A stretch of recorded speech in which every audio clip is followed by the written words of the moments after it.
You are listening to the Social Science KLAI-descope.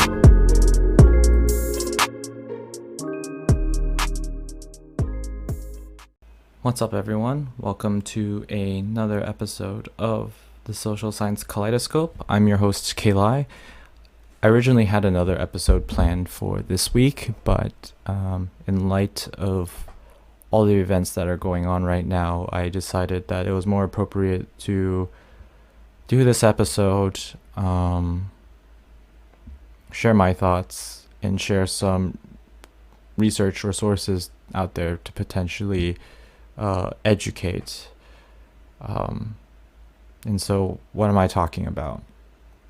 Recently, there have been a lot of anti-Asian hate crimes, and this was all kind of increasingly becoming more and more severe.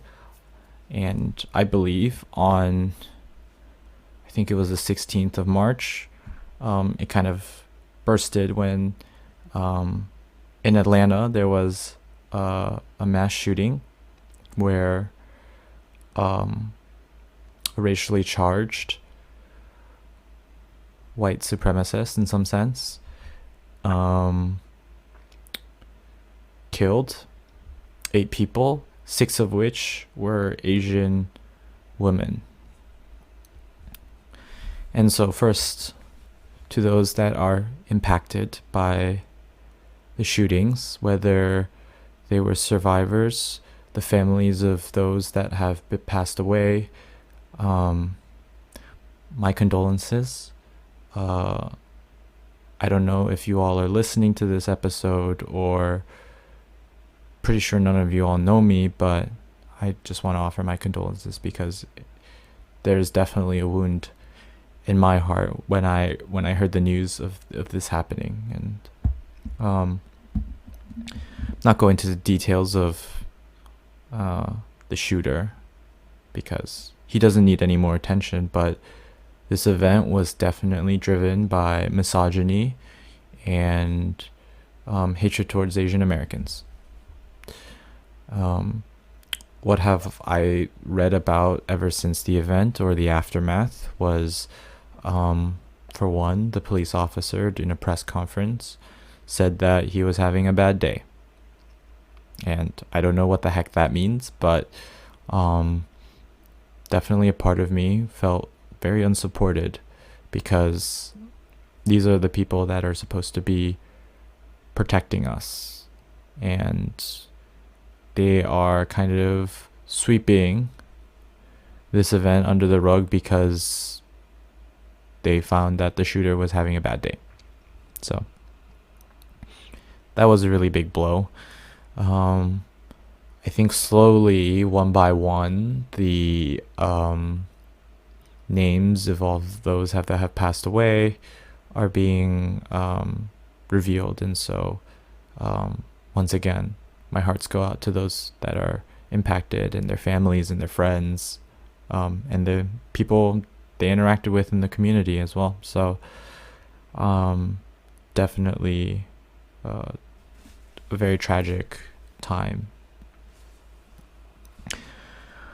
What I really want to talk about is just from a personal standpoint, what I've seen from a short-term perspective, and also what I believe is the case from a longer-term perspective.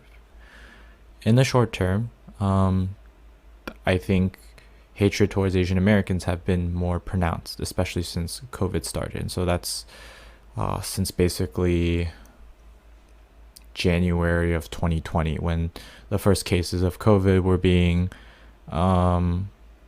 released to the public, but they were all in Wuhan, China, and Wuhan had like their lockdown. And just noticeably, at least within New York, there have been instances where Asian American communities have been attacked, both physically and economically. At the time, my mom sent me a text message saying that to be careful, and to keep a very low profile, because there was an instance where I think it was an Asian musician that was like beaten to death, and there was another Asian that was pushed onto the subway tracks. So that was the physical part. Economically, in Manhattan, Chinatown, where I frequent, there have been definite noticeable dips in business that started since January, some of which were forced to close 2 or 3 months later because they just could not maintain the business state that they had before, because there was fear of whatever reason of Asian people, at least in Manhattan, Chinatown, to be higher likelihood to possess COVID. So that kind of broke my heart. A lot of my favorite restaurant chains closed because of that. There were a lot of stores that closed because of that. And while right now we might be seeing some sort of recovery, there might be new businesses that are popping out, some that have survived because of help from organizations such as Welcome to Chinatown. To hear news where people were killed in Atlanta definitely puts a fear into my heart when I want to go to Manhattan, Chinatown. And you never know that this type of hatred against Asian Americans can happen anywhere. And so it's just very sad for me to see that anytime I want to go to a place where I feel like I'm at home in terms of food, in terms of culture, I have to remain vigilant because of something like this. Some hatred towards Asian Americans could be seen. And so that's kind of like the short-term view of what I've seen. But I know, at least to my understanding, that this type of Asian hatred towards Asian Americans have dated back since, I don't know, the beginnings of the United States. During the 1800s, there was the Chinese Exclusion Act, at a time when there were Chinese immigrants that were moving to California. There are definitely depictions of kind of this hatred in terms of cartoons that were being drawn that were racially charged and, racist, and painted Chinese people in a really bad light. And that was acceptable at the time. In the 1940s, during World War II, Japanese Americans were put into internment camps, against their will, because they were seen as a threat to the United States war efforts for whatever reason. And even now, I feel like until recently, maybe the 90s and the 2000s, we are still dealing with kind of how much that event in the 1940s have hurt the Japanese communities in America. And so that was just another example. And there are many other examples like that across the history of the United States. And I think this type of hatred is ingrained in the history of America. And so much so to the point where it just seems like kind of the mode of thinking is just hard to kind of stray away from that. And so that's at least just my take on what's kind of the long-term impacts of hatred against Asian Americans.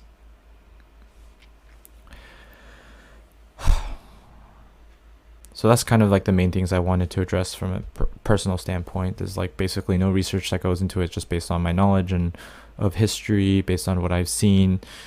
For context, I am recording this at 3:16 a.m. On the 18th of March, just to kind of give context in terms of when I'm recording it relative to what happened at Atlanta. And this definitely, keeps me up at night just thinking about it. After all, this is a social science podcast, so just outside of how I'm feeling personally, or how I'm reflecting relative to the events that happened in Atlanta, I do want to offer two different strands of research in some sense. And first is research on Asian American hatred or hate crimes against Asian Americans. There is an institution called the Center for the Study of Hate and Extremism, and they did a report on Asian American hate crimes recently, and their data comes from policing agencies. And what they found is, at least as of March 2nd, there was a 150% surge of Asian American hate crimes that have been reported in 2020, probably because of COVID. And I want to highlight the fact that this is reported instances of Asian American hate crimes. There's definitely a lot more cases out there that are not reported. So that's kind of what the numbers look like. From the New York Times, they report that there are 3,800 instances of hate crimes against Asian Americans last year, mostly against women. And so I think 3,800 is as of the 16th of March. So those are basically the data points related to Asian American hate. If there are any other strands of research that you want to point out regarding this topic, please do let me know. And I'll do my best to not only educate myself, but also spread the literature for other people to read. Second strand of research that I want to go into is research on gun violence and gun control. And so first I want to offer a source, and it's called the Gun Violence Archive. And basically what it is a data visualization of all the cases of gun violence that have been reported to the police. And so you can get things like total number of gun violence deaths, and then you separate it by homicide or suicide. In terms of total number of injuries, you can separate it by mass shootings, mass murders, number of children, number of teens, officers involved, defensive use, unintentional, and things like that. And go look at the numbers. It's extremely stark. They update it very often, I think in some sense daily. And so put this number into perspective. In 2021 alone, there have been 95 mass shootings. And they define mass shootings as a event where 4 or more are shot or killed. And so 95, including the Atlanta event. They've already included that. In 2021, we're not even a quarter, or we just passed a quarter through 2021, and there's already been so many. And it's kind of sad. And so that's just the number of gun violence incidents that have occurred. And there's some cool data visualization. You should definitely go check it out. It's gunviolencearchive.org. Next, I just want to highlight 2 other pieces of work that are done from one of my favorite crime economists in the field. Her name is Jennifer Doliak from Texas A&M, and she does some pretty amazing work. I definitely follow her on Twitter, and I really enjoy reading her tweets as well. But the 2 things I want to point to is one of her working papers right now. It's called Access to Guns in the Heat of the Moment, The Effect of Gun Laws on Violent Crime. And this is work by Jonathan Colmer and Jennifer Doliak. There is no paper that is available to the public. It's only available upon request. But they did present the paper at a recent American Economic Association conference. And just reading the abstract, it's, I think, a piece of work that is very relevant in terms of finding a causal effect of gun laws on violent crime. And so what they do is they exploit a well-established relationship between temperature and violent crime to understand the degree to which gun control laws exacerbate or mitigate temperature-induced changes in violent crime. And so for those that are not aware what the relationship is between temperature and violent crime, higher daily temperatures are associated with an increase in the number of homicides and assaults. And when you include the gun component or the gun law component, they find that more lenient gun laws exacerbates the temperature homicide relationship. And so you can kind of, through econometrics, get at some causal inference there. Unfortunately, like I said, I don't have access to the paper. I didn't ask for access to the paper, but it's definitely a piece of research to keep your eye out for whenever it gets released. I think it'll be really cool to read, and I think it's super, super relevant in terms of policy impact. Second thing is more of an article that Jennifer Doliak wrote in a website called The Regulatory Review, and it's called Gun Regulation is Costly and Not the Only Option. At the time, I thought that in order to reduce these gun violent cases, that it's just a case of, regulating guns. Who is allowed to purchase firearms, if at all purchase firearms, But what she's saying here is that there are other policy implications that has nothing to do with limiting gun possession or anything like that, that can kind of curb instances of homicide and suicide related to guns. And so I'm just going to highlight kind of the main findings or main numbers.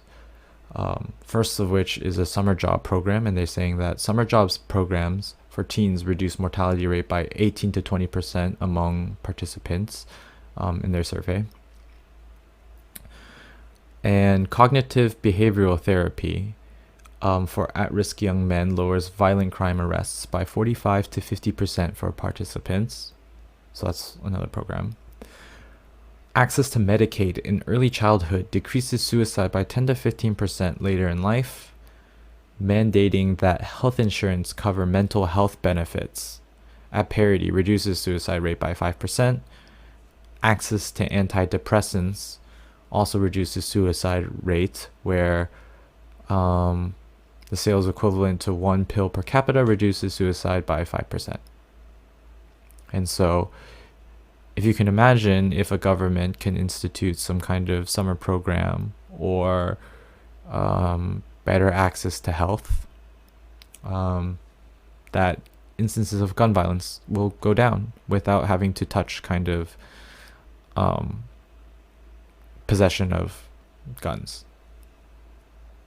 And so these are some of the, policy options that are offered in the article. Some of the things that I think about that come to my mind is education. I think education definitely plays a big role. But maybe that would be a paper for me to write later in my career or something like that.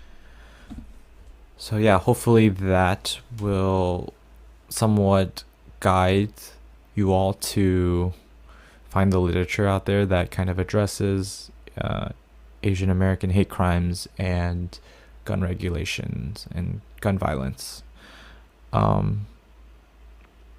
Once again, my condolences to those impacted by the events in Atlanta. And my hearts also go out to the Asians living all across the United States as well. Definitely not an easy time to be at. For me personally, I fear that the next time I go to Chinatown or the next time I'm in an Asian community, that there could be a possibility for an instance of an Asian American hate crime by someone. I worry about my parents who are currently living in a conservative state. I worry about them. Hopefully that they are able to stay safe as they go about their business, but I know that they usually go to Chinese grocery stores to pick up food, and they definitely go to Asian hair salons to get their haircuts. So, I worry about their safety. And so, I'm going to wrap up the episode here. As always, thank you so much for listening to the Social Science KLAI-descope. This was a very difficult episode for me to do because I'm usually not this vocal. And I usually like to keep things to myself and internalize them. But I felt compelled to talk about it.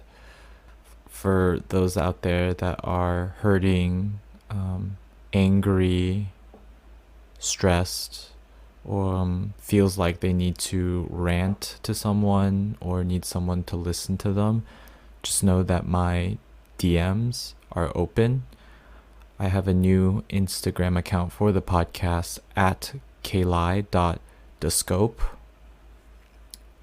You can reach me on Twitter at KMDLAI, or you can connect with me on LinkedIn as well. I'm very I'd be happy to be there and listen, and then promote this sense of community, because at the end of the day, as Asians, we are all fighting this kind of anti-Asian hate crime business together. So just know that I'll be there in your corner. Once again, thank you so much for listening. Hopefully next week we will be back to the regular scheduled programming. But until then, stay safe, be loud, express yourselves, and protect your mental health. Bye-bye.